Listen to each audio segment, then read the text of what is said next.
श्री गणेशाय नमः।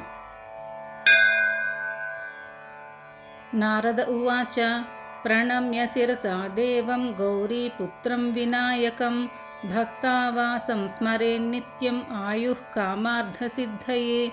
प्रथमं वक्रतुण्डं च एकदन्तं द्वितीयकं तृतीयं कृष्णपिङ्गाक्षं गजवक्त्रं चतुर्धकं लम्बोदरं पञ्चमं च षष्ठं विकटमेव च सप्तमं विघ्नराजं च धूम्रवर्णं तथाष्टमं नवमं बालचन्द्रं च दशमं तु विनायकम् एकादशं गणपतिं द्वादशं तु गजाननं द्वादशैतानि नामानि त्रिसन्ध्यं यः पठेन्नरः न च विघ्नभयं तस्य सर्वसिद्धिकरं परं।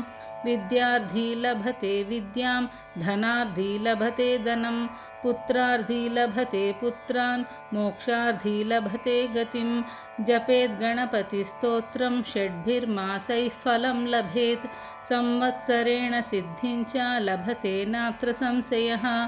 अष्टभ्यो ब्राह्मणेभ्यश्च लिखित्वा यः समर्पयेत् तस्य विद्या भवेत् सर्वा गणेशस्य प्रसादतः।